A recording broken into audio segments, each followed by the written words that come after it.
बाबासाहेब आंबेडकरांचा, डॉक्टर बाबासाहेब आंबेडकरांचा, भारतीय संविधानाचा, भारतीय संविधानाचा, पॅन्थर्स रिपब्लिकन पार्टीचा, पॅन्थर्स रिपब्लिकन पार्टीचा अमर रहे, अमर रहे, अमर रहे, अमर रहे। कल्याण महानगरपालिकेच्या प्रशासकाचा धिक्कार असो, कल्याण महानगरपालिकेच्या प्रशासकाचा धिक्कार असो, पॅन्थर रिपब्लिकन पार्टीचा राष्ट्रीय अध्यक्ष सूर्यकांत गाडे मॅडम यांचा विजय असो, डॉक्टर सिद्धांतदादा गाडे यांचा विजय असो। काय विषय पॅन्थर्स रिपब्लिकन पार्टीतर्फे आज रोजी पक्षातर्फे मोठं निदर्शन या ठिकाणी आयोजित केलेलं आहे। पॅन्थर्स रिपब्लिकन पार्टीच्या राष्ट्रीय अध्यक्ष सौ सूर्यकांता गंगाधर गाडे यांच्या नेतृत्वाखाली हे भव्य असं निदर्शन पक्षातर्फे या ठिकाणी आयोजित करण्यात आलेलं आहे। पक्षात या ठिकाणी उपस्थित असलेले पॅन्थर्स रिपब्लिकन पार्टीचे आमचे शहर अध्यक्ष, जिल्हा अध्यक्ष, आमचे महिला अध्यक्ष आणि सर्व पदाधिकारी या ठिकाणी उपस्थित आहेत। आपल्याला माहीतच असेल आमचा जो विषय आज आहे तो विषय आहे की कल्याण येथील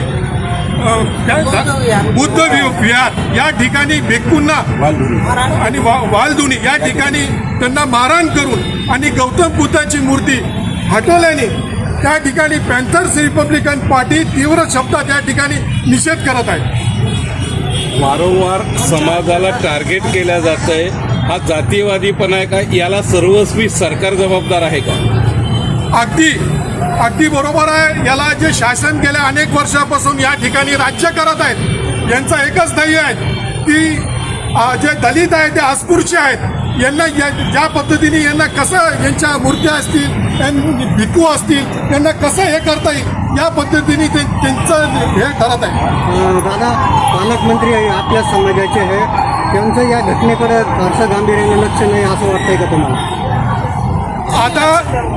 आता आपल्या या जिल्ह्याचे पालकमंत्री संजय सिरसाट या ठिकाणी आहेत आणि ते स्वतः दलित समाजाशी निगडीत आहेत। आपण पाहिलं असेल की आपलं उपवर्गीकरण या गोष्टी अनेक गोष्टी दलितांच्या बाबतीत घडत आहेत, पण आपल्या जिल्ह्याचे पालकमंत्री या ठिकाणी चूप आहेत।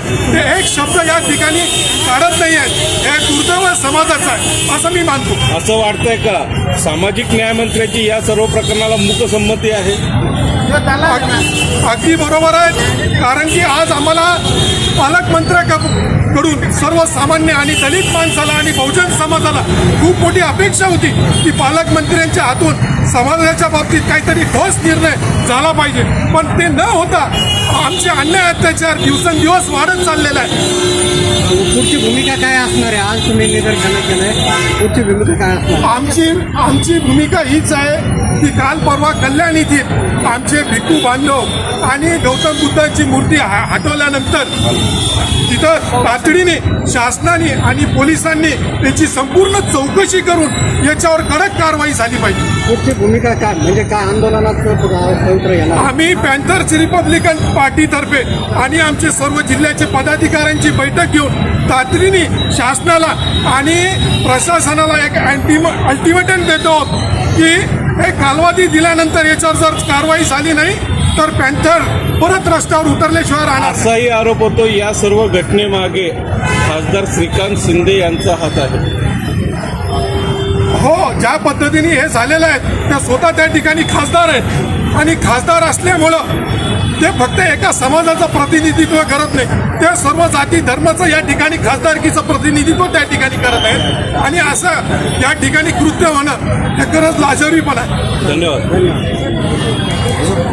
आज इथं आमच्या पक्षाच्या वतीने निदर्शनं ठेवलेले आहेत आणि या निदर्शनात माझे सगळे पदाधिकारी हजर आहेत आणि वालधुनी कल्याण ठाणे येथील बुद्धमूर्ती तुटल्यामुळे विहार तुटल्यामुळे आम्ही त्याला संरक्षण द्यावं या सरकारनं, यासाठी ही निदर्शनं आयोजित केलेली आहे. इथे महिलांवर अत्याचार होतात, मुलींवर अत्याचार होतात, विविध प्रकरणाची अजूनही काही तडजोड नाही आहे, काहीच करत नाही आहे. बेरोजगारी वाढते आहे, खाजगीकरण जास्तीत जास्त सुरू होते आहे आणि तरुण बेरोजगार झाले आहे.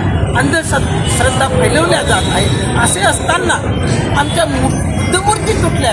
गाडेसाहेब जेव्हा होते ते औरंगाबाद शहरात जवळजवळ 110 विहार होते, ते सरकारनं पाडायची नोटीस दिली. साहेब म्हणाले मला गंगाधर गाडे म्हणतात आणि ते 110ही विहार गाडेसाहेबांनी वाचवले.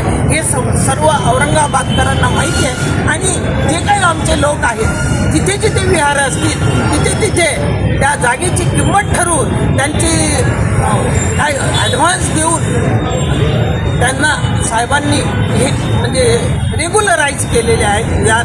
तसं कल्याणला आणि कुठेही महाराष्ट्रात होत असेल तर आमच्या बुद्ध विहाराला संरक्षण दिलेलं पाहिजे असं आमचं धोरण. चलो.